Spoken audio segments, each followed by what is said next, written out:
Bismillahirrahmanirrahim. Assalamualaikum warahmatullahi wabarakatuh. Alhamdulillahi rabbil alamin. Wal aqibatu li ahli taqwa wal yaqin. Wala udwana illa ala zalimin. Ashhadu an la ilaha illallah wahdahu la syarika lah.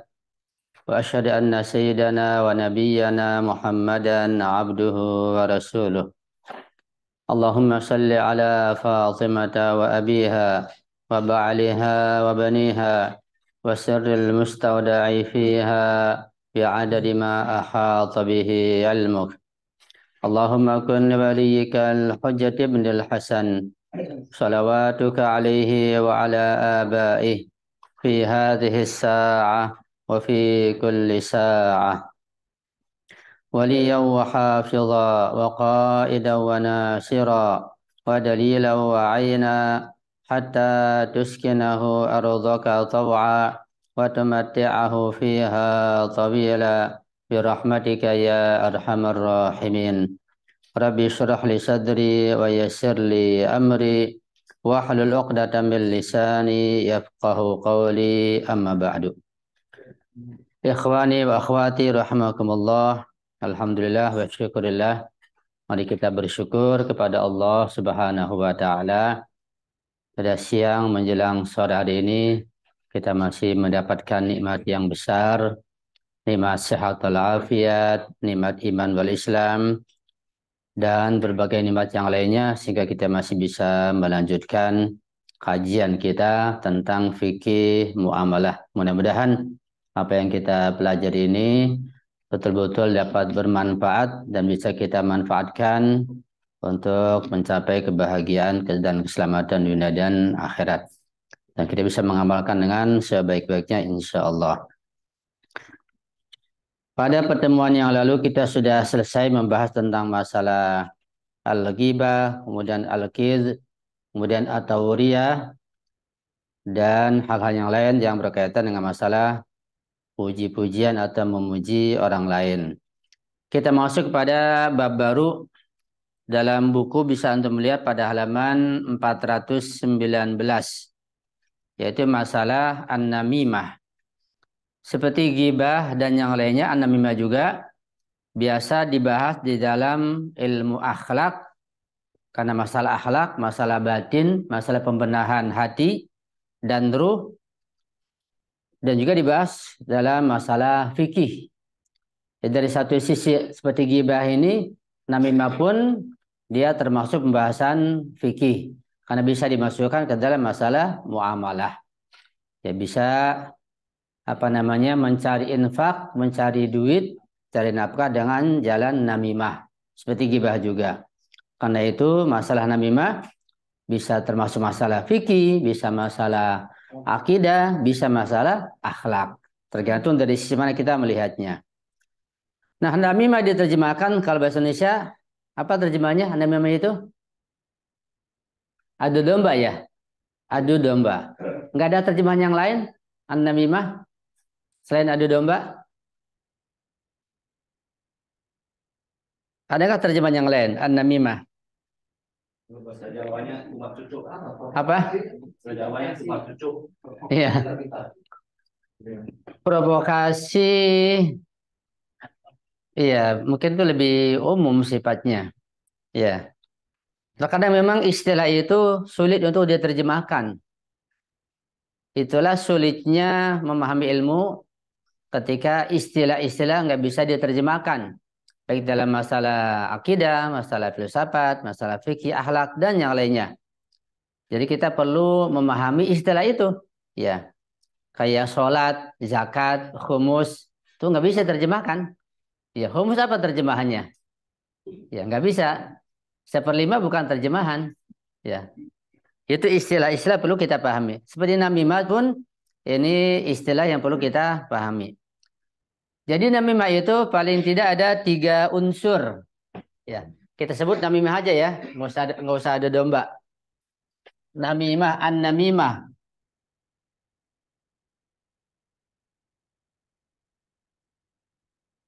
Namimah itu misalnya ada seseorang, katakanlah A. Ini orang pertama. Dia membicarakan tentang keburukan seseorang. Katakanlah keburukan si X. Ya, ini yang dibicarakan objeknya. Ada orang yang mendengar, si B mendengar. Ini orang kedua.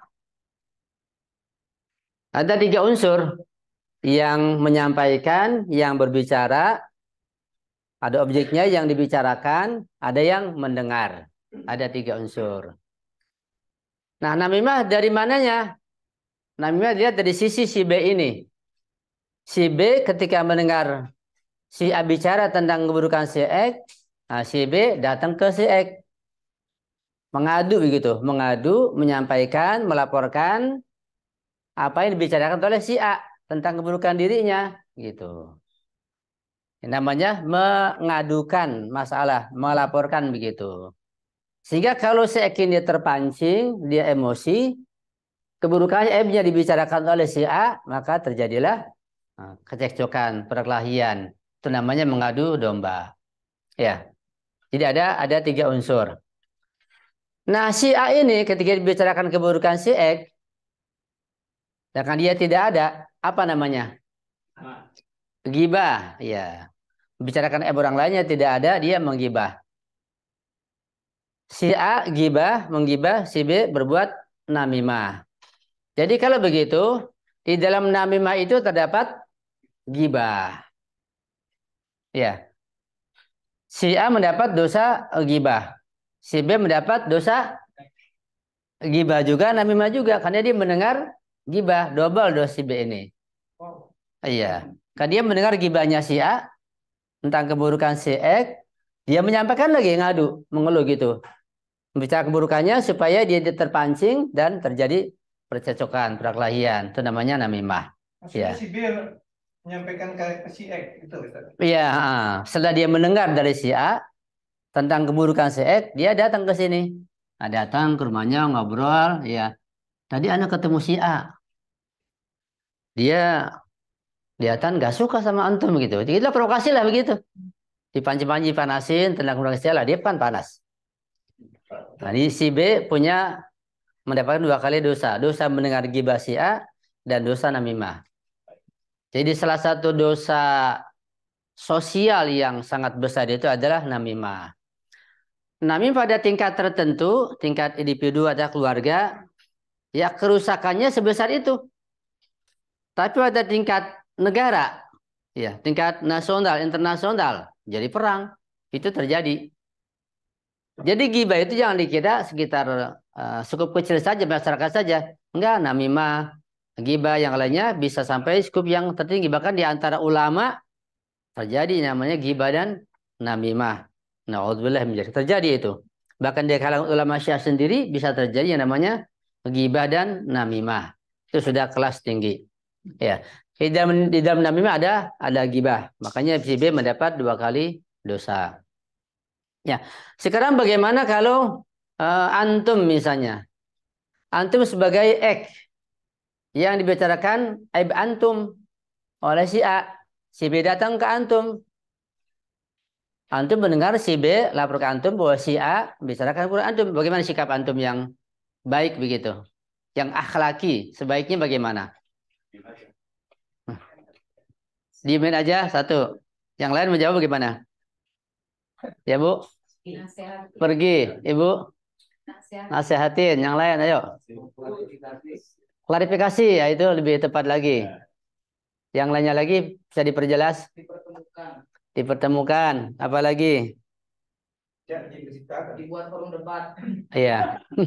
Dibuat forum debat. Iya. Yang paling pertama ketika kita mendengar namimah dari orang lain, pertama tenang, sabar, dengarkan baik-baik begitu. Itu yang pertama. Nah, kalau aib kita memang betul ada dan dibongkar, ya terima kasih. Kita akan bisa memperbaikinya. Kalau aib itu ada. Kalau enggak ada, nah kita nasihati si B ini. Ya. Apakah antum melihat aib ana? Ada atau tidak? Itu dikasih nasihat begitu. Kalau dia melihatnya ada, ya alhamdulillah terima kasih dikasih tahu. Kalau nggak ada, ya dinasihati, jangan sembarangan melaporkan atau mendengar ucapan orang lain. Kemudian kalau kita katakanlah kita punya kedudukan atau punya apa namanya, katakan berada di atas begitu, yang sekiranya mungkin berikan nasihat kepada si A, maka datangi kasih nasihat. Kalau kita di bawah, si B punya pangkat, ya nggak mungkin kita datang dengan nasihat, ya biarkan aja. Atau polisi. Iya. Kalau terkait masalah-masalah yang berupa fitnah misalnya atau tuduhan yang membahayakan, di situ harus tabayun. Misalnya katakanlah si A ini mengatakan bahwa si X bisa jadi dia pernah mencuri misalnya gitu, atau dia pernah mungkin menggelapkan uang atau apalah. Kan terkait masalah besar. Si B mendengarnya sampaikan. Ketika masalahnya besar itu harus X bertabayun. Ya. X bilang pada si B, laporan antum bisa dipertanggungjawabkan, bisa Anda datang ke si A untuk mempertanyakannya, begitu. Itu harus bertabayun supaya bisa selesai. Jika tidak, maka panggil orang yang ketiga, orang lain yang punya jabatan agar bisa menyelesaikan. Kalau itu urusan-urusan besar, masalah politik, masalah keuangan, masalah besar lah. Jangan diam saja. Saya diam saja berdosa. Ah sudah diam saja berdosa. Nggak boleh. Kalau hal yang kecil, yang remeh sudah diamkan saja. Nah, jadi sikap si Ek ini atau sikap kita dilihat masalahnya apa dan siapa yang kita hadapi. Nanti kita punya sikap, punya solusi yang terbaik insya Allah. Itu masalah namimah. Salah satu eh, biasanya di sejarah itu kita baca yang lebih banyak melakukan namimah biasanya perempuan yang saya baca. Wallah alam, Bapak betul tahu nggak? Oh iya. Oh enggak juga. Oh iya. Misalnya salah seorang istri paman Nabi, siapa namanya? Tabat yada Abi Lahab. Abi Lahab. Siapa namanya? Hindun ya. Iya. Dia termasuk salah seorang wanita yang sudah dicap ahli neraka semenjak dia hidup. Jadi Abu Lahab dan istrinya Hindun termasuk ahli neraka dan distempel sementara beliau masih hidup, masih punya ikhtiar untuk bisa bebas dari api neraka. Sudah distempel. Ya kan? Tabbat yada Abi Lahabi wa tab. Kemudian istrinya wa mur'atu hammalatal hatab fi jidi hablum mimasad. Itu keduanya sudah distempel oleh Allah ahli neraka padahal masih hidup. Karena di antara perbuatannya adalah si wanita ini selalu melakukan namimah, mengadu domba ke sana sini. Itu satu perbuatan yang sangat besar efeknya dan juga dosanya. Ya.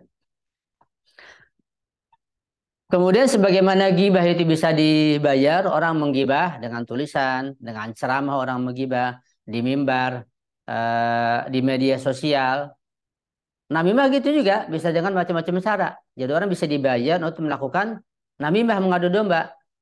Ya dilakukan sehingga berefek kehancuran masyarakat. Nah itu bayarannya itu atau upahnya juga haram. Ya, secara taklifi perbuatannya haram, dosa besar. Secara wad'i uangnya diterima bukan menjadi miliknya karena tidak halal, harus dia kembalikan kepada yang memberikannya. Jadi berusaha mencari nafkah, mencari uang atau menerima uang dengan jalan namimah hukumnya haram dan uangnya tidak halal. Secara taklifi haram, secara wad'i tidak sah uangnya, harus dikembalikan. Bahkan namimah itu secara mutlak hukumnya haram. Sekalipun tidak ada efek buruk. Ketika si A membicarakan keburukan si X, kemudian si B menyampaikannya, si X nggak terpengaruh, biasa saja, nggak ada efek apa-apa. Nggak terjadi perkelahian, percecokan. Sekalipun nggak ada efeknya, tetap namanya hukumnya dosa besar dan diharamkan oleh Allah Subhanahu wa Ta'ala.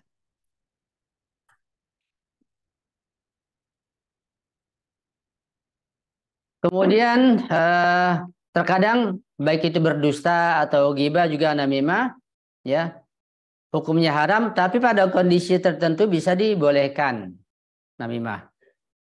Ghibah terkadang bisa dibolehkan, bahkan terkadang wajib.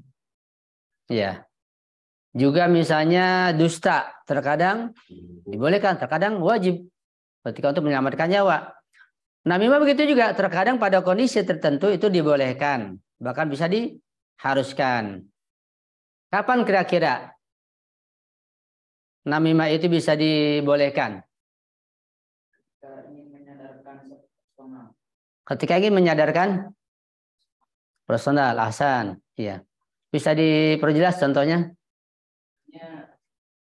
Di suatu komunitas ada seseorang yang kelakuannya itu benar terus membuat kericuhan di komunitas tersebut sehingga itu sehingga itu perlu diubah dan cara berpikir itu harus tahu dulu gitu orang itu seperti untuk mengubah dia.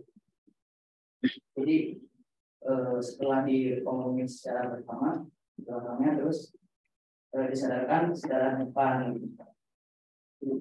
Ahsan, bagus. Ada contoh yang lain bahwa namimah terkadang dibolehkan pada kondisi tertentu di masyarakat. Bohongin bini, Ustaz. Bagaimana maksudnya? Bohongin bini supaya nggak marah-marah. Siap. Itu bab kizib itu mah sudah lewat. Ini kita bab namimah. Ya, beda.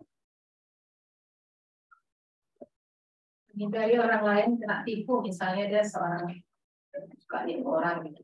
Dia suka nipu orang, katakanlah si X suka nipu orang begitu ya. Terus? Supaya yang lain tidak kena tipu juga gitu. Iya. Harus kita sampaikan sama orang yang lain. Iya. Itu mungkin masuk ke bab ghibah. Iya. Ini namimah. Jadi yang melakukan, yang mendengarkan, bukan yang menyampaikan, bukan yang membicarakan. Yang mendengarkan, itu namanya namimah. Beda dengan ghibah. Contoh yang lain, namimah yang dibolehkan, bahkan diharuskan. Ini contoh terkadang penting. Karena kita bisa menerapkan dalam kehidupan sehari-hari. Iya. Mendengarkan kerusuhan, suatu kerusuhan di suatu daerah supaya yang lain juga nggak kena dampaknya gitu. Itu bisa termasuk. Ya mungkin bisa. Misalnya di keluarga sajalah. Di keluarga. Ketika seorang ibu misalnya menyampaikan keburukan anaknya kepada si suaminya, mungkin begitu. Kemudian ayahnya sebagai pendengar kan, dia mengadu, mengeluh, melaporkan kepada anaknya dengan satu cara begitu. Benar nggak yang dilakukan oleh ibu seperti itu? Ya, ketika maslahatnya seperti itu dan ada manfaatnya harus dilakukan. Itu contoh seperti itu dalam keluarga. Dalam skup besar ya seperti itu juga. Ya, bahkan dalam misalnya dalam pemerintahan bisa terjadi juga. Ya, ada yang diharamkan, dosa besar, ada yang diharuskan. Tergantung kita melihatnya dari sisi mana, insya Allah.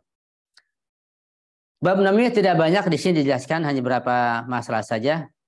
Kemudian berikutnya kepada bab judi, masih pada halaman 419. Tentang namimah ada pertanyaan sebelum kita teruskan? Bagaimana bisa si A ini Ustaz, dia kan penggibah.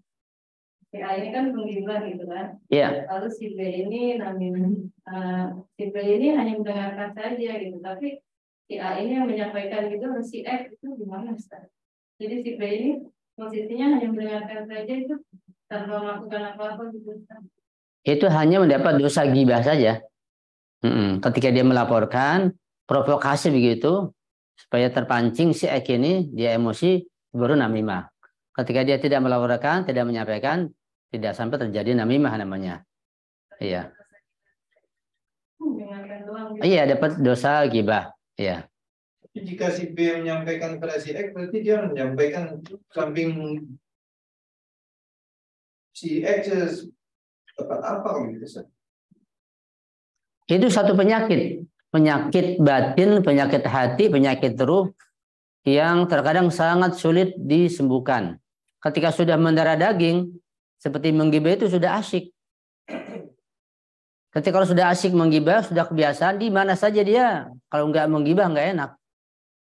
Lebih bahaya lagi namimah, begitu juga, penyakit juga. Itu sangat sulit untuk disembuhkan. Ya, penyakit hati itu yang ada di, ya penyakit ruh, ya ghibah, namimah, hasud, takabur, dan yang lainnya. Itu sangat sulit untuk disembuhkan. Seperti hasud, sangat sulit sekali. Perlu berusaha ya mati-matian supaya kita yang tidak ada hasud. Kita cari cara yang bermacam-macam. Supaya hati kita terkikis dari sifat hasud. Supaya ruh kita ini bersih begitu. Sangat berat sekali dan sangat sulit. Ya. di satu komunitas, Iya, katakanlah komunitas kita, iya.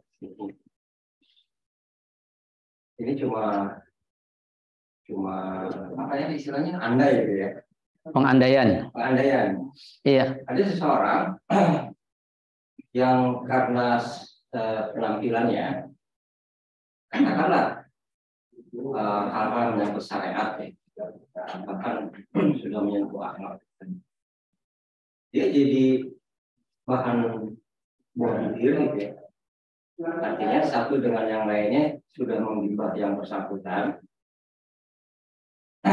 Kemudian ada nggak kewajiban kita untuk katakanlah misalnya menyampaikan hal itu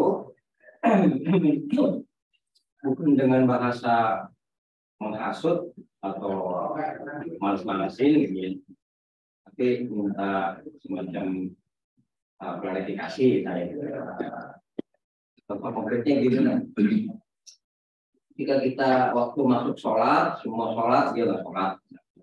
Ketika kita masuk waktu saum, dia nggak saum. Nah, tentu ikhwan-ikhwan karena mungkin pertimbangan adab atau akhlak, entah benar entah enggak berani menegurnya gitu secara langsung. Tapi di belakang dijadikan riba. Bisa dikatakan bukan 1-2 orang, hampir sebagiannya gitu. Nah, pertanyaannya, misalnya seseorang tahu, kemudian apakah dia terbebani kewajiban untuk menyampaikannya gitu ke orang yang tiba itu tanpa bermaksud melakukan namimah ya? iya. Iya. Kira-kira gimana, Sal? Iya. Ini antum punya pertanyaan terkait masalah amar ma'ruf nahi munkar. Ya, ketika antum mendengar hal itu, antum harus melihat pertama ketika antum menyampaikan, kira-kira dia bisa mendengar dan menerima atau tidak. Dia berada pada posisi sederajat dengan antum atau di atas atau di bawah. Ketika sederajat atau di bawah antum bisa didengar ucapan antum, wajib menyampaikan. Wajib, termasuk bab nahi munkar, wajib hukumnya untuk memperbaiki dia. Tapi kalau kedudukan dia lebih tinggi dari antum datang nggak ada pengaruhnya dan bahkan akan ditolak, nggak wajib. Antum harus melihat kira-kira masuk nggak nih, bisa nggak nih? Oh bisa, dia sederajat biasa atau lebih bawah malah lebih rendah. Antum wajib menyampaikan, gitu. Itu bab nahi munkar. Iya. Kemudian yang kedua, orang itu digibah, dibuka dan bicarakan aib dan keburukannya itu bermacam-macam. Ada seseorang memang dia menutup diri, menjaga dirinya, menjaga akhlaknya. Tapi ada orang yang membuka, ini gibah besar dosanya. Karena orang itu yang digibah dia menutupi dirinya, menjaga aibnya, berhati-hati begitu. Atau yang kedua, ada orang tertentu berbuat keburukan, berbuat aib, dia tersembunyi. Tapi ada yang menggibah, membukanya, ini pun masuk dosa besar. Tapi ada orang yang ketiga, orang macam ketiga ini, dia biasa berbuat aib, buruk, terang-terangan. Namanya ahli maksiat, ahli fasik. Ya.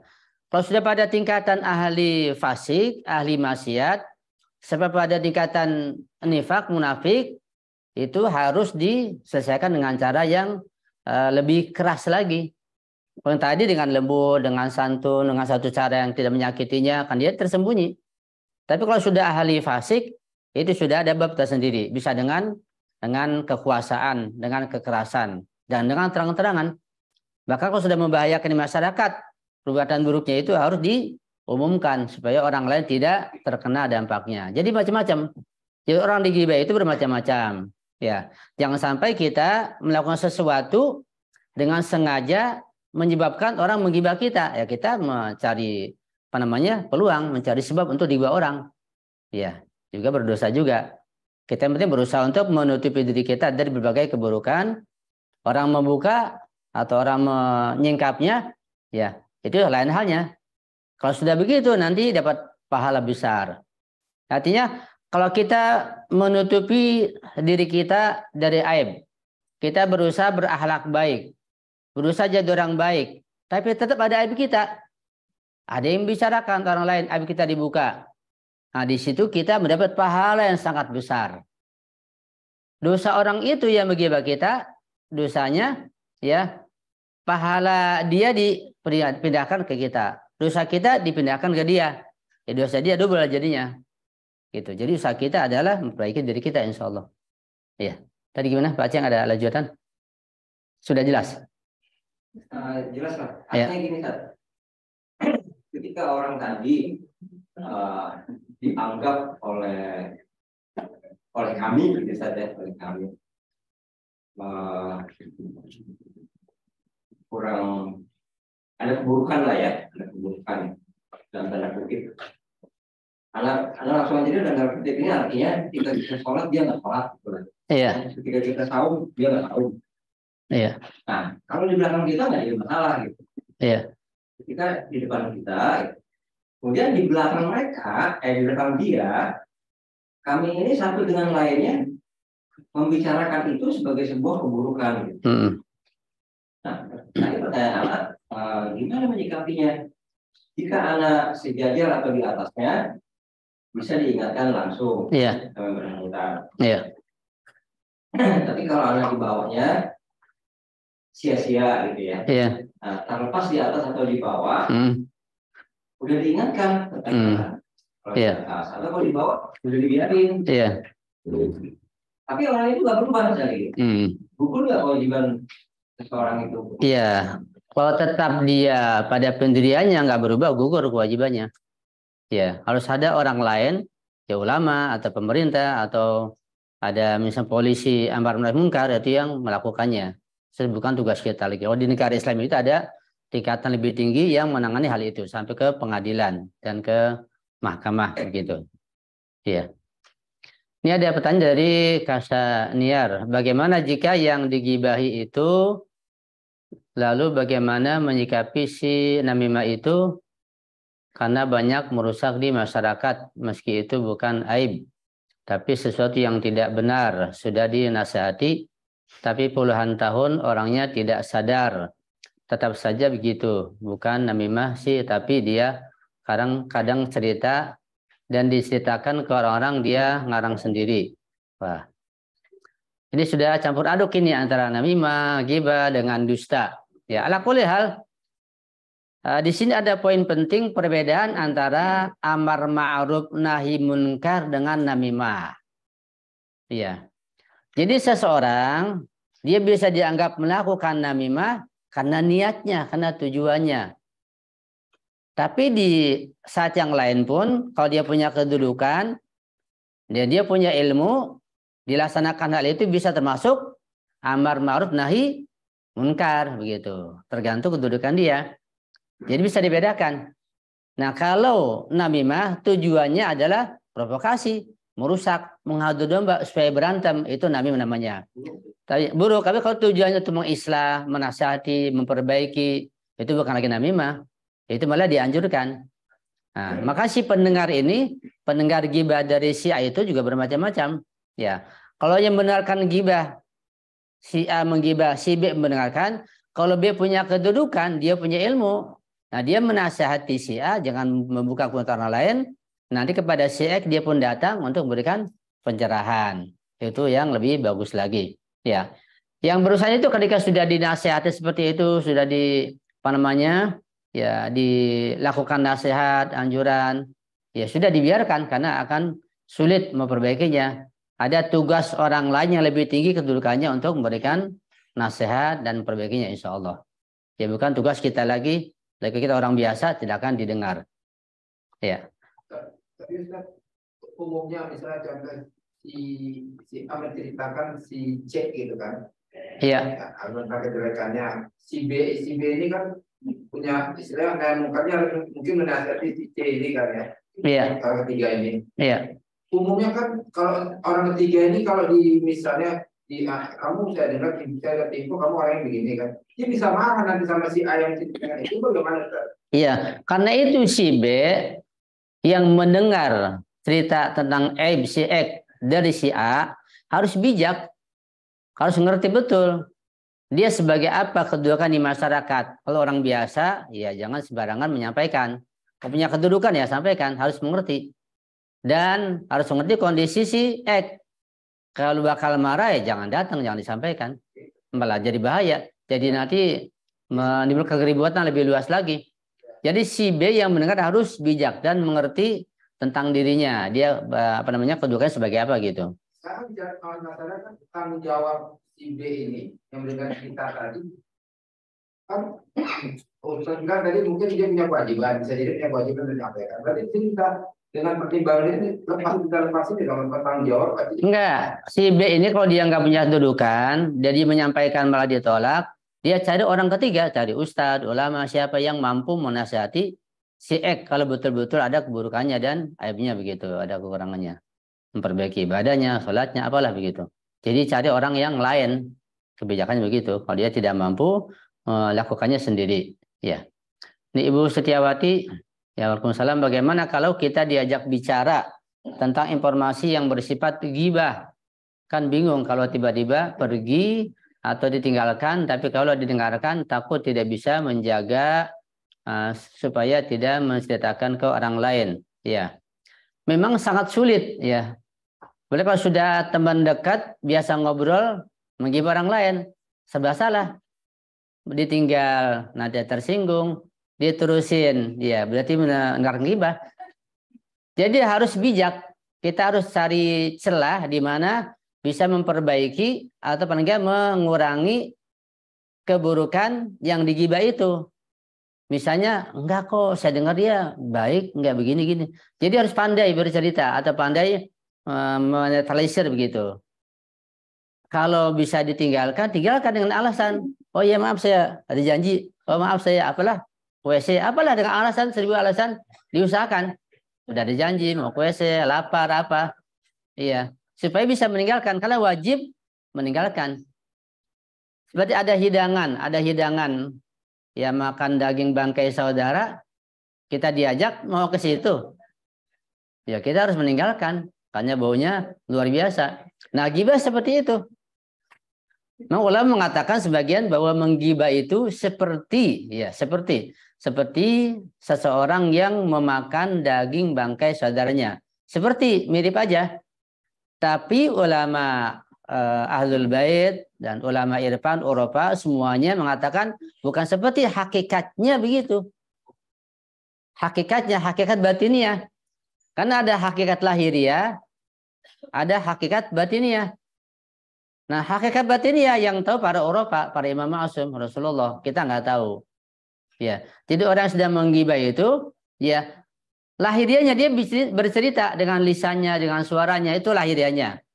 Tapi hakikat batiniahnya, badan barzahinya, dia betul-betul sedang memakan daging bangkai saudaranya, begitu. Seperti Quran mengisahkan tentang orang-orang yang memakan harta anak yatim, ya. Alladzina ya'kuluna amwalal yatama zulman innama ya'kuluna fi butunin nar. Pakai innama lagi. Orang-orang yang makan harta anak yatim secara zalim tidak sah, betul-betul dia sedang memakan api neraka. Jadi lahiriahnya uang, keenakan, nikmat, makan, tapi berarti dia makan api neraka sedang dia makan. Enggak terasa. Karena dia hidupnya dengan materi, enggak terasa. Nanti setelah meninggal dunia baru betul-betul kelihatan makan api neraka. Semua perbuatan dosa begitu. Juga pahala begitu juga. Jadi ada batiniah, ada lahiriahnya. Itu hakikat seperti itu. Ya, itulah namanya badan barzakhi. Ya, wa wajudu ma amilu hadira. Banyaklah. Seperti misalnya orang yang meninggal. Lahiriahnya meninggal, Masya Allah, di masjid, tersenyum. Misalnya apalah begitu, lahiriahnya. Tapi batiniahnya kita nggak tahu kayak apa. Kalau dia berbuat jahat, atau dia kufur, atau dia ahli bid'ah, kita nggak tahu batiniahnya.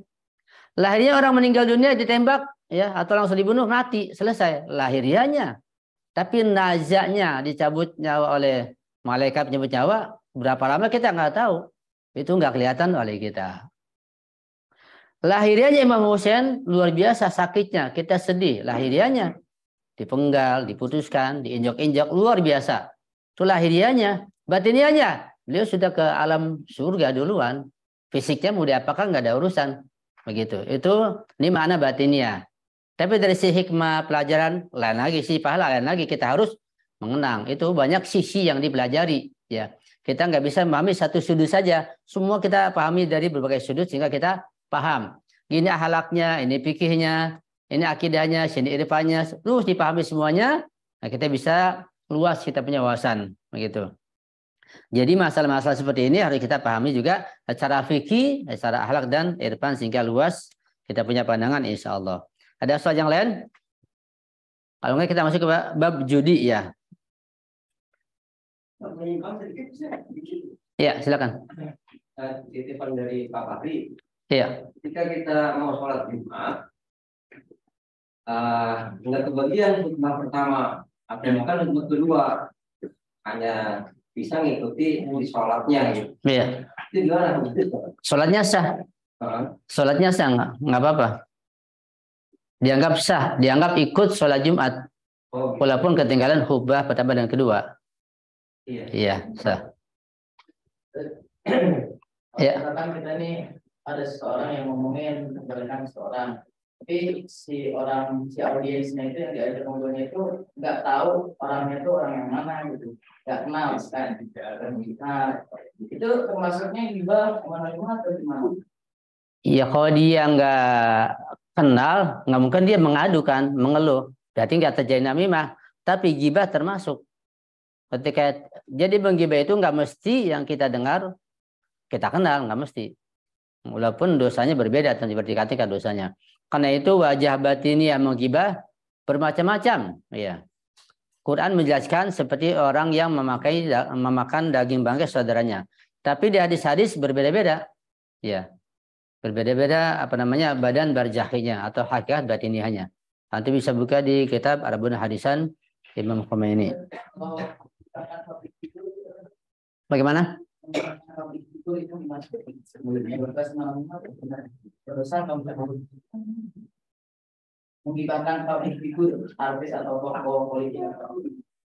Iya, tergantung juga. Dilihat dia ahli maksiat, ahli fasik, ahli nifaq atau bukan, atau dia menjaga dirinya. Dilihat, ya. Yang jelas harus berhati-hati ketika ragu. Jangan. Ketika nggak ada perlunya buat apa? Ya, dilihat dulu. Jadi hukum itu luas. Sekarang ini nggak hanya di media sosial itu seperti hibah presiden kita, itu semuanya itu. Dan disampaikan lagi oleh kita yang bodoh dan ini pada orang lain. Karena ini hasil hibah. Iya. Jadi kan udah jadi ambil sendiri kita. Terus orang lain nyampein lagi ya tidak pernah disampaikan sih kepada presiden, tapi presiden itu udah tahu kan saking banyaknya. Iya. Gimana itu? Iya, karena itu dalam masyarakat, apalagi menjelang pemilu ya. Jadi bisa jadi dalam suatu peristiwa itu terkumpul beberapa dosa. Ada ghibah di situ, ada namimah, ada hasud, ada lagi nanti ujub, ada lagi bisa kumpul beberapa dosa. Semakin berat ketika dosa-dosa itu berkumpul dan sudah pada tingkatan tertentu, kita nggak tahu sejauh mana, bisa mengakibatkan turunnya bencana, ajab, petaka begitu. Jadi petaka, bencana, gempa, apalah tidak mungkin terjadi, mustahil terjadi kalau bukan karena dosa-dosa manusia. Dosa apa? Dosa-dosa nggak kelihatan, macam-macam begitu. Seperti itu. Jadi kita nggak tahu. Mungkin ada ghibah di situ, ada namimah, ada hasud, ada ujub, ada kibir, macam-macam bisa terkumpul. Na'udzubillah min dzalik. Lagi dengan media massa yang begitu luas, kita dengan mudahnya melakukan dosa, ghibah dan namimah. Harus berhati-hati insya Allah. Ya. Ini menjelang pemilu ya harus berhati-hati untuk men-share. Biasanya antara keluarga bisa ribut. Ya. Tentang judi, antum bisa lihat di halaman 419 ya, bahwa judi itu bisa sekarang ini, kalau dulu judi itu bisa dilakukan 2 orang atau lebih kalau dulu, kalau sekarang bisa 1 orang. Jadi perkembangan zaman pada masa sekarang ini bahwa judi itu bisa dilakukan satu orang lewat online. Ya, kalau zaman dulu nggak bisa, 2 orang atau lebih. Ya, masalah judi. Judi, ya. Judi itu pertama ada alatnya, ada pemainnya, ya ada pemain, pelaku lah. Ada pemain. Dan pemain ini bisa 2 orang, bisa lebih, ya bisa 1 orang, bisa 2 orang, bisa lebih. Kemudian juga judi ini ada alatnya, ada alat atau ada sarana. Kemudian ada taruhan, ada taruhannya. Taruhan bisa berupa uang, bisa berupa barang. Nah, judi ini juga termasuk dosa besar, ya. Bandar, Apalagi bandarnya, ya. Bandar nggak syarat sih, tanpa bandar pun bisa terjadi judi. Bandar nggak mesti ada. Ketika 2 orang tanpa bandar gitu, 2 orang saja bisa berjudi. Iya, tanpa bandar. Dengan bandar ya itu namanya terorganisir, lebih parah lagi. Masalah internetnya masalah. Ya, nanti kita bahas ya, judi di internet. Ya. Jadi taruhan ini berupa uang, berupa barang. Nanti dengan taruhan ini ada yang kalah, ada yang kalah, ada yang menang. Inilah judi. Hukumnya haram secara hukum waqi awali. Nah, sekarang kita lihat masalah alat dah. Alat judi, ya. Alat judi itu apa saja? Alat judi, misalnya kartu remi ya. Bisa. Apalagi? Dadu. Apalagi? internet juga bisa. Internet juga bisa. Buka internetnya apa? Aplikasi ya?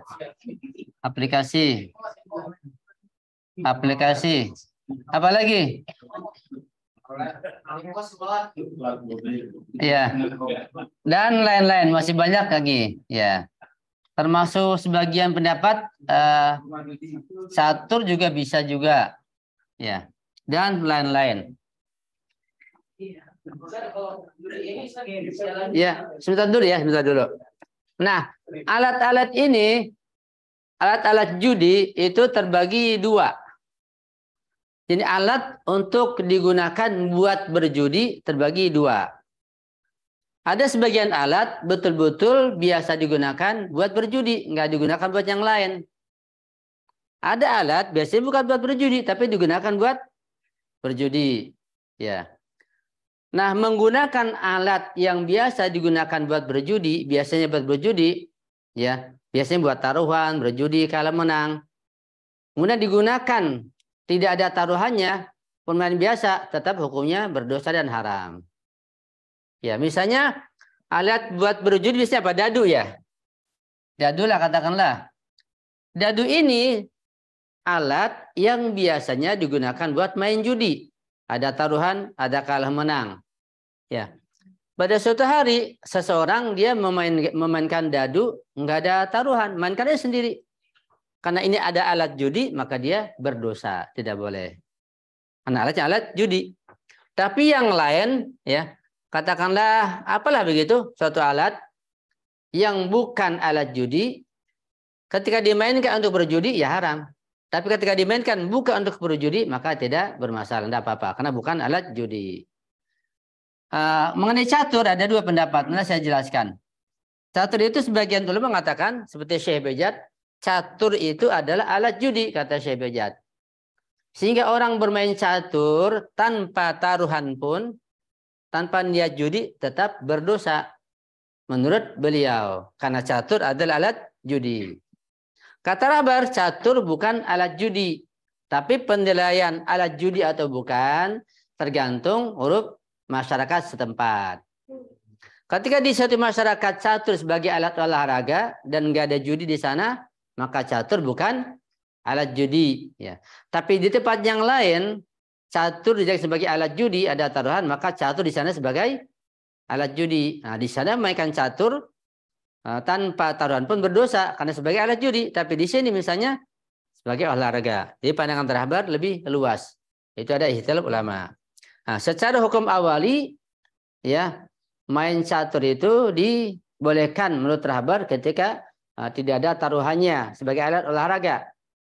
Hukum awali. Tapi hukum sanawinya bisa terkena haram juga. Waktu terbuang misalnya, pekerjaan terbengkelai, banyak yang lebih penting, bisa belajar ditinggalkan. Ujung-ujungnya terkena dosa juga. Jadi yang terbaik apa? Ya ditinggalkan saja. Cari permainan yang lain yang menyehatkan gitu. Lebih selamat. Selamat dunia, selamat akhirat. Ya. Bisa dipahami insya Allah ya. Kalau di orang-orang itu, orang-orang Padang itu ya. Ya. Itu kan suka main jam. Jam itu kayaknya seperti jam gede, seperti apa? Seperti ini yang gaplek, satu gaplek itu kan. Iya. Domino gaplek lah. Iya. Domino gimana? Mereka tuh senang-senang aja gitu. Artinya memang mereka tuh kan udah capek jualan dagang gitu biasa malam-malam kumpul main gituan. Cuma senang-senang aja gitu. Emang itu bisa alat itu bisa dijadikan memang bisa untuk alat judi. Ya sama gaplek juga jadi judi. Cuma untuk ngisi waktu, ngilangin pujian, bilangin apa, bisa buat persahabatan, kekerabatan. Itu bagaimana hukumnya itu, Ustaz? Tadi kembali ke situ. Kalau itu memang betul-betul sebagai alat judi, ya, maka dia tidak boleh. Kalau bukan alat judi, permainan biasa, maka dibolehkan secara hukum awalinya. Kalau bukan alat judi, tinggal dilihat saja urut masyarakat di situ. Ya. Sekarang kan banyak permainan anak-anak Iya. Ulah tangga lain lagi. Ulah tangga termasuk hiburan untuk anak-anak. Iya, kecuali dengan taruhan. Ada di masalah berikutnya masalah ulah tangga di sini dibahas. Ulah tangga itu kalau tidak dengan taruhan, hiburan saja, hukum awali dibolehkan. Itu enggak dihitung dadunya, dihitung namanya ular tangganya dihitung. Iya, ada nama. Iya. Bukan. Iya. Dulu kita tanda kecil-kecil itu. Mainan itu sampai jadi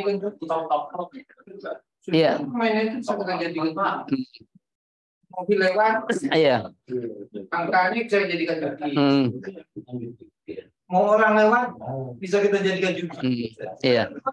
Orang lewat kita jadikan judi. Iya. Yang Alat judi banyak, ada lagi dua. Ada alat judi betul-betul sebagai alat judi, tidak digunakan untuk yang lainnya, tapi ada yang selainnya bukan alat judi, cuma digunakan untuk berjudi. Yang alat judi betul-betul ketika digunakan tanpa judi pun tetap berdosa. Tapi yang bukan alat judi boleh digunakan kalau bukan untuk berjudi. Ya. Nanti kalimat tandingan bola kan Indonesia Vietnam. Iya. Kemudian saya milih katakanlah Indonesia.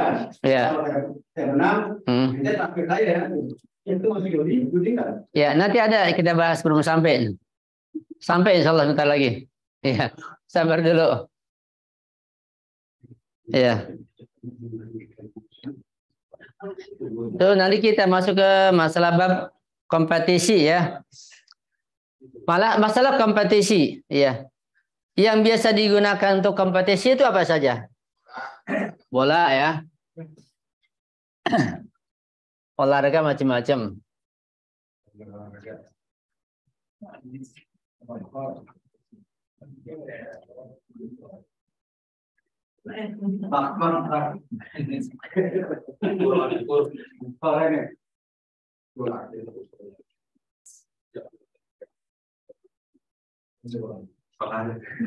Ya, ini masalah kompetisi ya. Kompetisi seperti bola dan macam-macam olahraga macam-macam, apalagi seperti bela diri ya. Bela diri, karate, silat ya. Apalagi misalnya? kuda. Apa tuh? Nanti ada bab sendiri bacaan kuda, mana itu ada riwayat tersendiri. Ya, nah, itu berbeda. Misalnya kayak renang ya. Renang. Kemudian terkadang masa Al-Quran juga musabaqah Quran ya. Ada juga itu. Ya, dan lain-lain. Ini banyak ini. Ini kompetisi. Sekarang bedanya kompetisi dengan sayembara. Bedanya di mana? Sayembara. Bedanya kompetisi dengan sayembara. Bedanya di mana? Kompetisi itu sesuatu yang diperebutkan secara fisik. Kalau sayembara bisa jadi tidak tebak-tebakan. Tidak melalui fisik. Bisa juga fisik. Iya. Ada lagi yang lain? Bedanya antara kompetisi dengan sayembara. Kompetisi nggak mesti fisik. Kalau puisi, misalnya Al-Quran. Kompetisi itu sesuatu yang harus dipertanggungjawabkan. Kalau sayembara itu bisa tebak-tebakan. Kompetisi itu sesuatu yang sudah ada penelitiannya, harus ada pastian Kompetisi Iya. Ada perbedaan yang jelas. Apa perbedaannya? Ya. dilakukan oleh kita langsung dua kelompok untuk saling berhadapan. Iya. Kalau sayembara itu dia hanya menanti hasilnya bagaimana dari panitia yang melakukan sayembara. Hasan. Itu satu di antara perbedaan kompetisi dengan sayembara. Ada perbedaan yang lainnya? Satu lagi. Itu kalau kita mengenal kompetisi mendapatkan apresiasi berupa materi, apresiasi berupa trofi atau apalah itu. Kalau sayembara itu dapat hadiah yang gede. Iya. Tapi kemudian imbalan dan itu karena satu orang yang bisa lewati sayembara itu. Tapi kalau kompetisi kan bergenerasi gitu, ada yang satu yang kedua yang ketiga, itu tiga-tiganya mendapatkan apresiasi berupa trofi atau materi ya, bisa juga seperti itu ya. Nanti bisa dilihat dari sisi yang memberikan hadiah itu ya. Kalau sayembara kan bisa jadi seseorang dia mengumumkan siapa yang mampu melakukan ini akan diberikan hadiah di sayembara ya. Kalau kompetisi ada unsur apa namanya musabaqahnya ya, ada apa namanya ya, ada unsur perebutan begitu, itu kompetisi ya. Nah, masalah kompetisi ini baik itu bela diri seperti karate, gulat, renang, puisi dan yang lainnya, itu dilihat ya kompetisinya ada taruhannya atau tidak ya. Kalau tanpa taruhan boleh nggak? Boleh. Ya, misalnya di sekolah, di pesantren, di manalah kompetisi main bola gitu, siapa yang menang siapa yang kalah. Tapi nggak ada taruhannya, nggak ada masalah. Ya, hanya sekedar untuk ya cari kalah menang saja, supaya untuk apa namanya mentaswik itu, mendorong begitu. Nggak ada taruhannya, nggak ada masalah. Jadi kompetisi kalau tidak ada taruhannya itu dibolehkan. Biasa di mana-mana, di hauja, di pesantren, di sekolah, di kampus kan ada kompetisi. Tapi nggak ada uangnya, nggak ada taruhannya, itu biasa. Ya. Nah, kalau ada taruhannya bagaimana? Ada yang kalah, ada yang menang. Bagaimana hukumnya? Ya, kalau ada taruhannya, ada kalah menang, maka ihtiyat wajibnya itu tidak dibolehkan menurut Rahbar.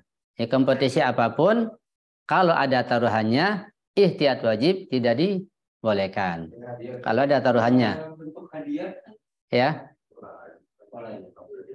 Mungkin nanti lain ya. Ini agak lebih luas lagi nih.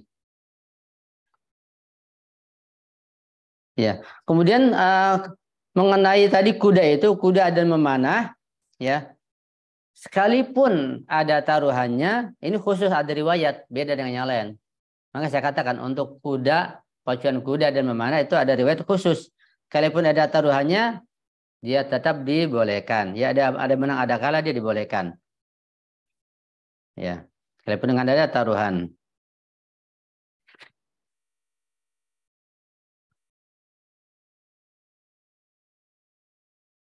Kemudian uang taruhan yang tidak sah itu, ada kompetisi misalnya, ada taruhannya dan dihukumi haram, maka uang yang diterima itu tidak sah, harus dikembalikan kepada yang memberikan uang itu. Jadi penerima tidak memiliki uang dari kompensasi tersebut kalau yang diharamkan. Ya. Karena dianggap secara wadi tidak sah atau batil.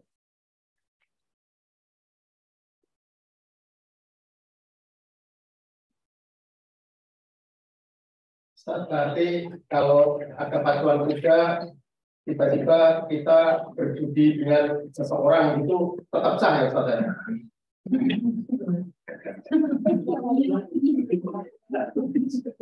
Nanti kita bahas lagi coba ya, kita lihat masalah berikutnya. Coba dibuka masalah ke 1671. Ya. 1671. Atau sebelumnya 1670 dulu kita baca. Permainan komputer, nih kita masuk pertanyaan yang tadi ya. Permainan komputer yang menggunakan alat judi, ini di komputer menggunakan alat judi, tapi di komputer. Apabila dilakukan oleh 2 orang atau lebih, maka permainan ini termasuk kategori judi dan diharamkan. Kalau 2 orang atau lebih, ya sama-sama online begitu. Akan tetapi jika dilakukan oleh seorang diri, maka pada dasarnya tidak diharamkan. Ya, beda ya. Beda memainkan komputer yang ada alat judinya antara 2 orang ada lawannya begitu dengan lebih dan lebih atau hanya sendiri saja. Kalau ada lawannya 2 orang atau lebih maka diharamkan. Jika sendirian secara hukum awali tidak diharamkan. Secara hukum waqi'i awali tapi belum melihat kondisi-kondisi yang lain. Ya. Kemudian masalah ke 1671. Berlomba memprediksi hasil sebuah pertandingan. Ya, ini prediksi nih. Saya ulangi. Berlomba memprediksi hasil sebuah pertandingan dan kompetisi dengan syarat hadiah untuk pemenang tidak termasuk kategori judi. Nah, ini penjelasan agak ruwet ini. Kita pahami pelan-pelan. Untuk itu, lomba ini tidak diharamkan. Jelas ya? Berikutnya. Sekalipun secara ihtiyat mustahab selayaknya dihindari. Tapi ihtiyat mustahab. Dihindari selayaknya. Nah, kemudian sekalipun demikian, menetapkan hadiah tersebut menjadi milik pemenang masih bermasalah. Tadi dikatakan di sini bahwa ya dengan syarat hadiah, adanya hadiah untuk pemenang tidak termasuk kategori judi kan? Tapi berikutnya dikatakan bahwa menetapkan adanya hadiah untuk pemenang masih bermasalah begitu. Ini riwayatnya masalah riwayat gini nih. Jadi mustahil menetapkan hukum sangat sulit sekali. Karena transaksi dengan cara lomba tersebut tidak dibenarkan oleh syariat. Hanya saja penetapan ini bisa dilakukan setelah lomba usai melalui salah satu akad yang disahkan oleh syariat seperti hibah atau perdamaian. Nah, jadi kalau ingin melakukan perlombaan dengan memprediksi sebuah pertandingan harus ngerti fikihnya dulu. Ya, ngerti fikihnya nanti bagaimana akadnya yang sah begitu. Kalau enggak termasuk diharamkan juga ujung-ujungnya. Paham ya? Jadi prediksi mengenai sepak bola, siapa yang menang, siapa yang kalah kan ada pertanyaan ya. Kalau misalnya saya menang, saya ditraktir sama yang kalah itu. Itu bukan judi kan? Bukan judi, tapi termasuk yang diharamkan juga. Nggak boleh. Kan dikatakan di sini karena ini kan sekalipun demikian menetapkan hadiah. Menetapkan hadiah tersebut menjadi milik pemenang masih bermasalah. Karena transaksi dengan cara lomba tersebut tidak dibenarkan oleh syariat. Gimana solusinya? Nah, ini solusinya nih. Ini solusinya. Hanya saja penetapan ini bisa dilakukan setelah lomba usai. Jadi menetapkan hadiah buat pemenang itu setelah lomba selesai. Iya. Dengan cara apa? Dengan cara salah satu akad yang disahkan oleh syariat. Seperti hibah atau perdamaian. Jadi setelah permainan selesai, misalnya katakanlah ada 2 perlombaan sepak bola antara grup A dan grup B. Ini ada 2 orang kan dia memprediksi Si A prediksi si ini akan menang, yang satu ini. Ya. Kemudian setelah itu terjadi ada yang kalah, ada yang menang kan. Nah, yang menang kan ngambil hadiah. Ya, yang kalah memberikan hadiah. Nah, tapi setelah lomba selesai supaya akadnya ini syar'i dan disahkan, harus ada akad berikutnya. Ada akad suluh atau akad hibah. Nah, jadi yang kalah mengatakan, ya karena antum menang, sudah itu ana hadiahkan buat antum, begitu. Nah, baru itu sah. Jadi kalau seperti itu harus ngerti fikihnya dulu, ya. Secara hukum awali. Bukan menyarankan taruhan. Bukan. Itu setelah permainan selesai. Iya. Kalau enggak, tetap jadi muskil atau bermasalah. Karena uang itu bukan secara asal bukan jadi miliknya. Jadi ujung-ujungnya apa? Hadiah juga jadinya ujung-ujungnya. Iya. Kalau bisa, kalau itu perlombaan bulu tangkis itu ada pendaftaran Ustaz. Iya. Setelah bertanding segala macam itu harus ada nomor 1, nomor 2 yang dapat hadiah. Itu gimana? Iya, itu orang ketiga yang memberikan hadiah. Kalau orang ketiga nggak apa-apa. Jadi bukan pemain yang memberikan hadiah untuk menang. Dia bayar hanya untuk mendaftarkan ya. Daftar koknya, lapangannya. Tapi hadiahnya dari orang ketiga misalnya itu nggak apa-apa. Iya nggak apa-apa. Yang penting hadiah dari orang ketiga, bukan dari pemain, bukan dari yang kalah. Dari yang kalah yang menang itu taruhan namanya. Tapi kalau hadiah dari orang ketiga nggak ada masalah. Seperti bola, bulu tangkis, renang apapun, ada orang ketiga yang memberikan hadiah, yang menyiapkan itu panitia. Jangan pemainnya dia tidak memberikan hadiah, itu dibolehkan. Ya, yang penting permainannya itu halal dan dibolehkan. Ya. Ya. Kalau mancing hukum sendiri berbeda. Ya. Jangan mancing ya. Tapi maksudnya pemberi hadiah juga ikut main di dalamnya. Nggak apa-apa dia sebagai. Lalu dia tergiur dengan hadiah yang besar, jadi bermain juga. Tapi dia menghadiahi dan mengelola hadiah itu. Terus sebagai pemberi hadiah, kalau pemberi hadiah atau panitia ikut main dan itu dibolehkan, ada peraturannya, ada syarat-syaratnya yang dia bisa ikut serta, nggak ada masalah. Ketika dia menang sebagai pemain, ya nggak ada masalah. Tapi misalnya kita menang, ya, anggap judi menang itu gimana cara bersihin duitnya itu? Kalau perlombaannya halal, kayak sepak bola, bulu tangkis, ya, uangnya pun halal asal dari pihak ketiga hadiah itu. Kalau bukan dari pihak ketiga, uangnya kan nggak halal, kembalikan, wajib kembalikan. Kita udah tahu nih, ada 2 orang. Ya. Kita anggap mancing lah, atau bertanding gitu kan. Yang juara 1 kita sepakat nih duitnya untuk yang juara 1 gitu. Jadi kita nggak ada sendiri, kita panitianya, kita ininya, gitu semuanya. Nah, kalau menang, duit itu untuk yang juara 1 di antara kita gitu. Boleh nggak? Itu bukan orang ketiga, namanya hadiahnya di antara mereka dari pemain. Ya nggak bisa. Dan memancing punya hukum sendiri. Memancing yaitu mancing ikan. Kalau tujuannya untuk hiburan, hukumnya haram. Seperti berburu di kebun, berburu rusa, apalah. Kalau tujuannya niatnya untuk bersenang-senang, untuk hiburan, hukumnya haram. Tapi kalau tujuannya untuk mendapat ikan, untuk dimakan, betul-betul perlu, baik untuk dijual, enggak haram. Jadi ada 2 orang mancing di empang nih. Bisa jadi satu haram, satu enggak. Atau 2 orang mancing di kali, satu haram, satu enggak. Yang satu dia pegawai negeri, mancing buat hiburan, santai. Dia punya gaji, dapat nggak dapat dia untuk menghibur aja, senang tarikan ikannya gitu. Buat dia haram. Tapi satu orang miskin, memang kerjanya di situ untuk cari ikan, buat cari duit, buat dia nggak haram. Berburu gitu juga, yang satu bisa haram, yang satu bisa halal. Tergantung niat dan tujuannya. Itu hukum memancing ya, memancing dan berburu. Ya. Barangkali orang yang mancing dapat ikan besar, tapi di situasi ini tapi bertahan lagi.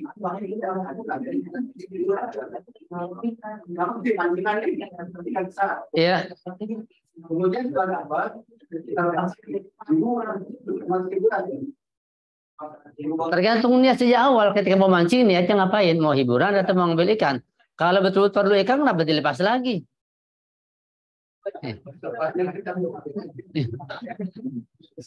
Kalau berburu aman. Iya. Tergantung niatnya. Niatnya untuk hiburan, senang-senang, senang nangkep, senang menembak, senang membunuh, atau betul-betul pekerjaan yang diperlukan. Dilihat juga, tergantung tujuannya dan niatnya. Iya.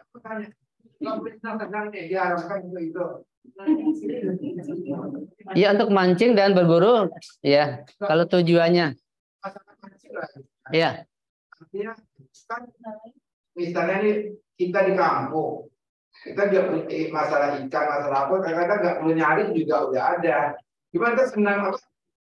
Banyak nganggur, banyak waktu, aduh ngisi waktu, pala puyeng gitu kan, stres gitu kan, banyak tuntutan gitu kan,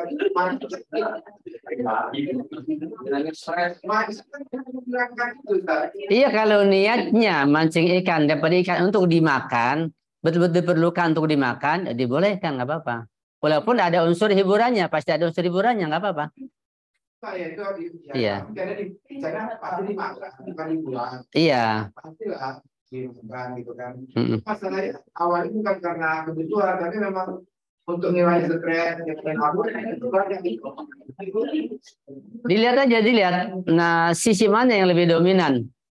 Kalau tujuan utamanya betul-betul untuk dimakan, diperlukan, dibolehkan. Walaupun di situ ada terkandung hiburannya. Tapi kalau sejak awal memang niatnya hiburan dan nggak perlu ikan, nggak butuh ikan, ya jelas nggak boleh. Jadi ya, itu ada di hati kita. Kita aja condong kemana? Kita yang menilai diri kita. Ya. Ya. Ya. Di Sumatera ini kita Ya. pagi itu kan setiap Ya. Kalau di dia kan berkembang cepat. Akan membahayakan. Itu sudah lain, itu dibolehkan. Itu bukan untuk senang-senang. Nggak apa-apa. Ketika membahayakan. Ya. Iya, nggak apa-apa. Bukan berburu untuk hiburan namanya. Iya. Ya, kita masuk pada masalah lotre ya. Setelah ini kita selesaikan. Masalah lotre ini. Iya, silakan. Ya.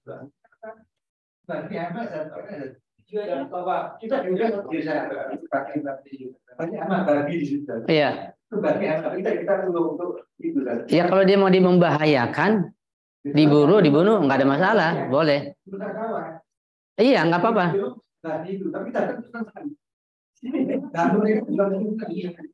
Yang penting tujuan utamanya itu membahayakan, dibunuh supaya nggak berusak, dibolehkan. Adapun nanti dia terhibur, udah urusan kedua. Yang penting tujuan utamanya dulu.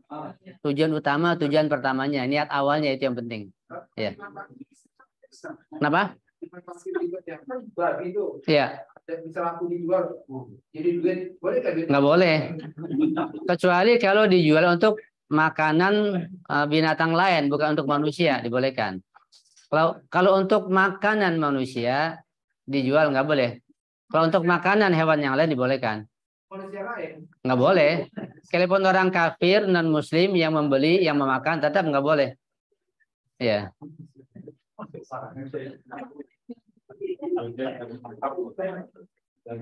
Ya, kita masuk pada, iya, waktu sudah tinggal sedikit ya. Kita selesaikan masalah lotre ya. Terakhir lotre, kita agak percepat.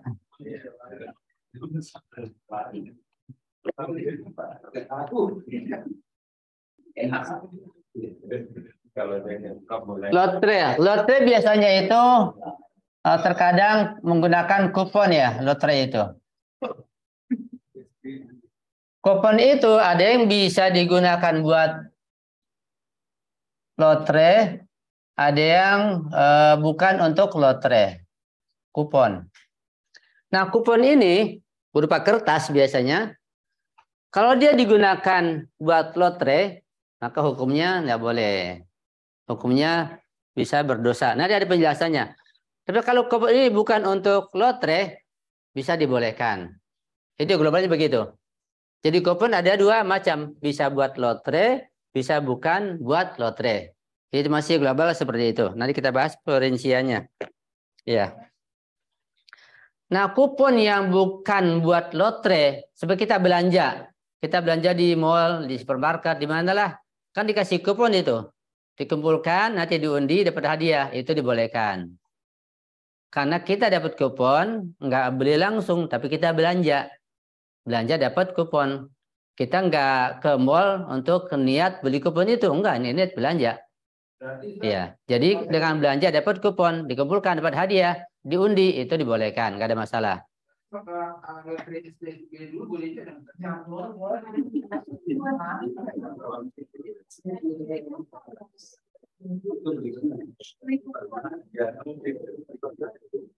Iya. Kemudian menjual kupon untuk lotre, ya. Tadi jual kupon sekalian untuk belanja itu nggak ada masalah, ya. Kan kalau sengaja, kata satu yayasan, satu lembaga, satu orang membuat kertas kupon begitu. Yang dia jual kupon itu, kertas itu nggak ada yang lainnya, dan nanti diundi untuk di lotre begitu. Nah, di sini hukum taklifinya haram, juga hadiahnya tidak sah, batil gitu, tidak boleh. Tujuan baik gimana maksudnya? SDSB itu dana SDSB itu untuk memajukan olahraga nasional. Jadi masyarakat itu suruh nyumbang, cuma penyumbangnya tidak hadiah juga kalau dia nomornya keluar. Iya. Tidak bisa. Jadi tujuan yang baik, pergi haji lah dari judi, dari lotre, atau apalah, sedekah, nggak bisa. Tujuan yang baik harus dengan cara yang baik, nggak bisa dengan cara yang haram. Ya. Nah, jika kalau jual kupon lotre itu, si penjualnya tidak berhak menerima uang, dan hukumnya juga haram di situ. Secara taklifi haram, secara wadih tidak sah. Ya. Kemudian, ya gimana? Kalau untuk penggalangan dana, Iya. Iya. Iya. Iya. Coba kita baca dulu supaya kita bisa ini. Masalah ke 1672, ya. Berdasarkan ihtiyat wajib diharamkan memperjualbelikan kupon lotre yang hasil keuntungannya tidak akan digunakan demi kesejahteraan umum. Sekalipun demikian, dari sisi hukum wad'i atau efek transaksi tersebut tetap sah, yakni kupon yang telah terjual menjadi milik pembeli dan uang yang diberikan oleh pembeli menjadi milik yayasan atau lembaga yang bertindak sebagai penjual. Ya. Masalah berikutnya 1673. Berdasarkan masalah di atas, uang yang telah diberikan kepada pihak pemenang setelah diundi adalah menurut efek transaksi batal dan hukumnya bukan miliknya. Jadi harus dikembalikan uang hasil lotre tersebut. Masalah berikutnya, memasukkan uang, karcis atau kupon ke dalam mesin yang mengeluarkan nomor urut tertentu untuk diundi. Kemudian pemilik nomor tertentu akan menjadi pemenang setelah keluar dalam undian, termasuk kategori lotre. Dan menurut ihtiyat wajib diharamkan. Dan uang hasil undian tersebut tidak menjadi milik pemenang. Ya, karena kan yang diundi gitu ya, diputar ya. Berupa karcis atau uang atau apa, itu tetap diharamkan dengan mesin tertentu. Masalah 1675. Apabila seseorang atau yayasan atau lembaga memberikan kwitansi kepada para penyalur dana, ini yang ditanyakan ya, pada penyalur dana sosial dengan tujuan menarik minat mereka. Kemudian kwitansi tersebut diundi dan pemenang akan diberi hadiah. Maka perbuatan ini termasuk infak, sedekah dan membantu amal soleh. Dibolehkan. Ya, itu boleh. Ya, jadi kita buat lembaga atau yayasan begitu. Nah, nanti kita ambil orang beli atau ngasih infak, kita kasih kwitansi kan. Kwitansinya nanti dikumpulkan, udah banyak diundi. Kemudian ada hadiahnya begitu, terima hadiah itu dibolehkan. Sebab itu untuk menarik orang lain supaya berinfak lagi. Kalau SDSB tadi itu tinggal niat kita rubah bisa nggak? Atau dia kan itu yayasan tabungan dana sosial bahagia gitu kan. Jadi ada juga orang itu dia tumbang, sudah itu dikasih nomor. Ini nanti nomornya kalau keluar lo dapat hadiah, hadiah. Iya. Berarti tinggal berubahnya jadi halal dong. Itu sudah halal, dibolehkan. Iya. Itu di mana-mana, hatta di Iran pun ada terjadi. Ya. Jadi setelah dikumpulkan kwitansinya, diserahkan lagi. Kwitansinya ini lembaran itu yang ada nomor. Iya. Baik diundi ataupun hadiahnya langsung dibolehkan. Ada diundi. Ya, diundi juga nggak ada masalah, termasuk sedekah dan infak. Ya, sebab menarik perhatian orang untuk berinfak dan bersedekah. Ya. Apa? Ya. Yayasan dana. Iya.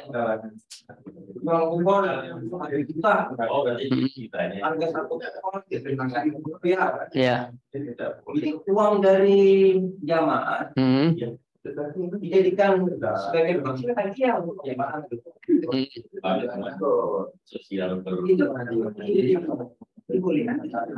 Kalau tujuan untuk fakir miskin, untuk bangun sesuatu kesejahteraan rakyat misalnya, tapi sebagian kecil untuk hadiah si penang dibolehkan, nggak apa-apa. Iya. Nah, cuma kebanyakan sekarang lewat dengan cara itu malah menipu. Jadi panitianya yang untung malah.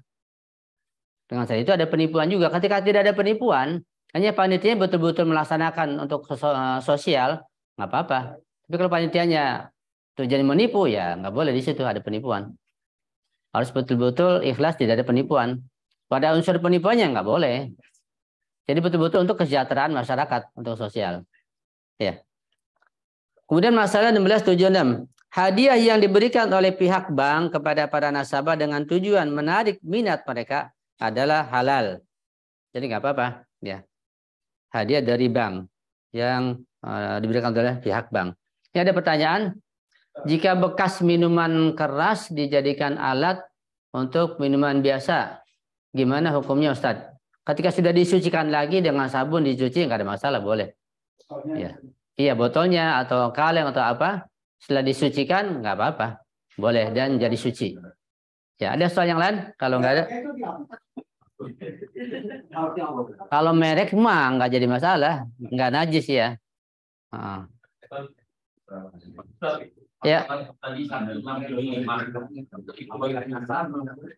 Yayasan boleh kan 1625. Iya. Nah, pertanyaannya pendidikan saya dengan niat memang dapat hadiah boleh nggak bisa. Gimana ulangi? Masalah 1625 dibilang nggak ada masalah. Iya. Yayasan kalau instansi. Iya. Menyalurkan sosial, tapi jika misalkan saya beli memang hadiah itu termasuk boleh. Boleh nggak apa-apa. Punya saya.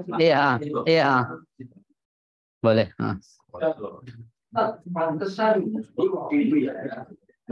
Seorang warga dapat kemudian laporan. Iya. Kemudian ada masalah, dia gampang menerima. Terus kasih aja ke saya terima, biar dosanya saya tanggung. Itu apa maksudnya? Justru lebih mendahului itu bahwa ini bahwa penyelenggaranya jelas ya untuk kepentingan sosial, tapi oleh masyarakat tidak ini gitu. Ya. Kayak beli kupon pacuan juga, pacuan anjing, terus apa lagi ya? Naruh atau apa gitu, kayak itu buntut gitu. Itu kalau kita analogikan hampir-hampir nggak beda karena mengatasnamakan untuk kepentingan sosial pada akhirnya gitu. Nah itulah ketika ada unsur penipuan yang ujung-ujungnya untuk kantong si panitia sendiri, ya jadi nggak boleh, diharamkan. Perlakuannya di negara Islam, gimana kalau negara yang bukan Islam gitu? Tergantung pengelolanya, sekalipun bukan negara Islam, ketika benar pengelolaannya halal, nggak ada masalah. Nggak bisa harus negara Islam, nggak? Iya. Ya alhamdulillah kita sudah selesai membahas masalah hukum muamalah dari namimah pada masalah judi dan terakhir lotre. Mudah-mudahan kita bisa pahami dengan baik, ya. sesuatu kan ada kaitannya, sesuatu yang dilaksanakan oleh orang kafir di negara kafir. Kalau kita ngambil keuntungan dari situ, tapi kita masalah. Tergantung dalam muamalah apa. Tapi riba itu tidak boleh kita lakukan sama muslim. Tapi riba itu kalau kita lakukan bersama dengan orang yang muslim, itu boleh katanya. Secara hukum awali boleh. Misalnya antum tinggal di Amerika, di Kanada, di Cina, di Jepang, di negara kafir. Nah, bank di sana milik orang kafir. Nah, ketika milik orang kafir bank itu, antum boleh nyimpen uang di sana, nggak niat apa-apa, niat nyimpen saja, tapi tujuannya ngambil ribanya. Itu dibolehkan. Kenapa? Karena bank itu milik orang kafir. Dibolehkan ngambil riba dari orang kafir. Tetapi itu secara hukum awali. Tapi kalau hal itu malah memperkuat ekonomi mereka, jadi haram hukumnya. Iya. Secara hukum awali dibolehkan. Tapi kalau terkena hukum sanawi, yaitu bisa memperkuat ekonomi mereka, dengan antum menyimpan di sana, hukumnya jadi haram berbalik. Satu lagi contoh kita ini yakin kita jago judi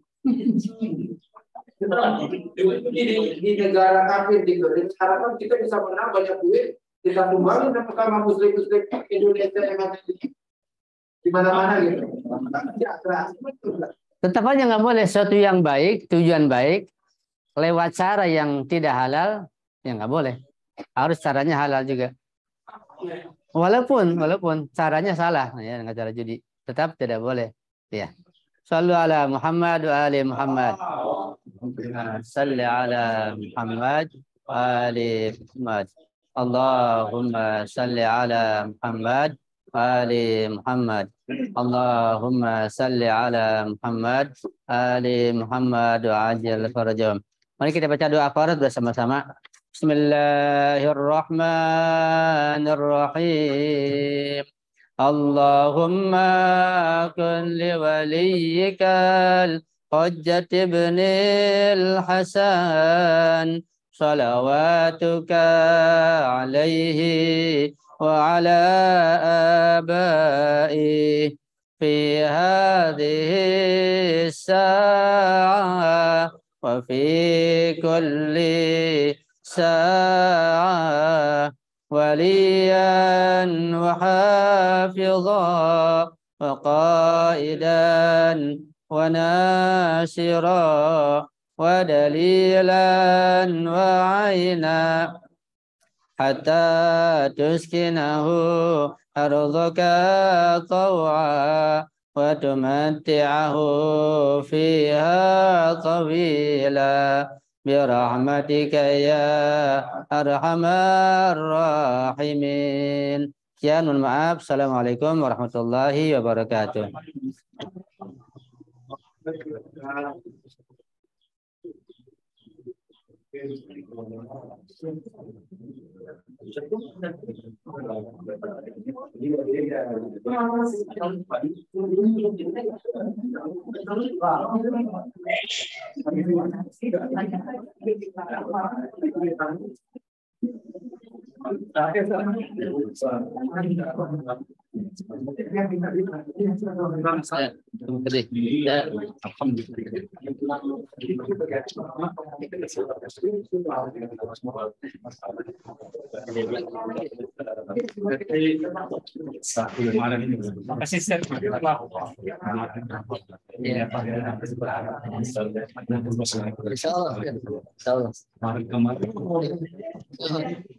Itu kakak antum ya? Oh iya, oh ke rumah. Kemarin. Oh iya, makasih Ustaz. Kita dengar Ustaz. Allah. Iya.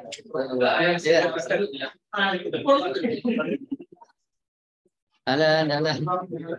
Husain. Nanti Husain, antum yang sana siap-siap. Insyaallah.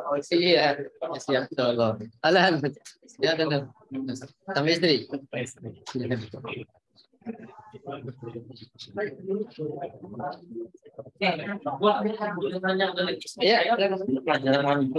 Istri itu dia kan kerja jadi dia nggak bisa hadir. Oh gitu.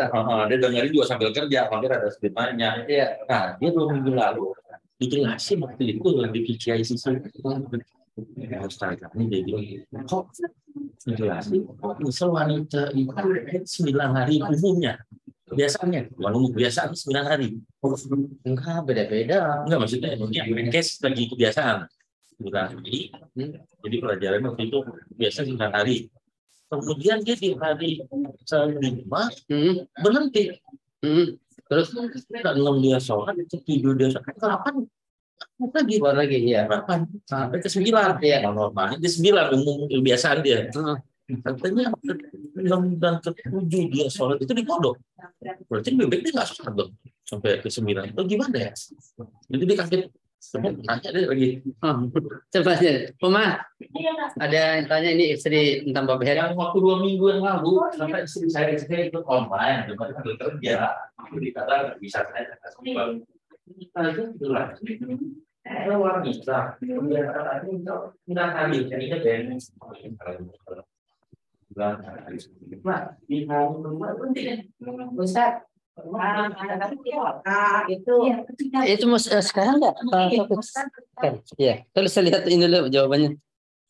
Jawabannya yang ngirim Sherlock nggak? Ini kerja loh. Di alam. Jadi kan batas minimal patokan pertama batas minimalnya 3 hari. Batas minimal 10 hari itu. Oh ya. Kita 9. Berarti semuanya sedang karena Biasanya 9. Yuk kita sekarang ya. Iya. Aku lupa 9. Di sini kan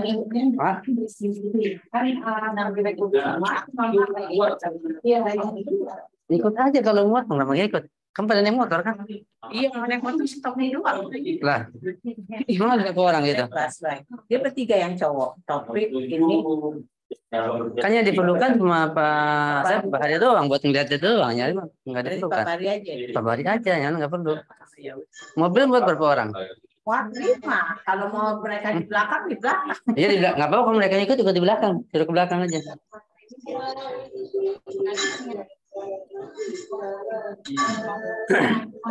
Terus nanti itu kan si Janmanto kan berapa di toko kesana, ntar Janmanto transportan aja ya buat biaya itu grabnya mobil. Dia bukan ambil sekarang langsung ini. Iya, dari sana kan pesan dari sana dari Makassar. Iya. Nanti kan kita orang berapa duit. Nah nanti Janmanto dia transfer. Oh gitu. Aja ya. Iya dah. Jadi pakai uang kas.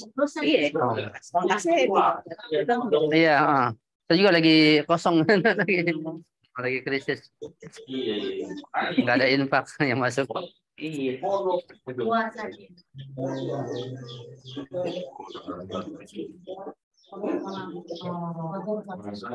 Uma, tadi dah.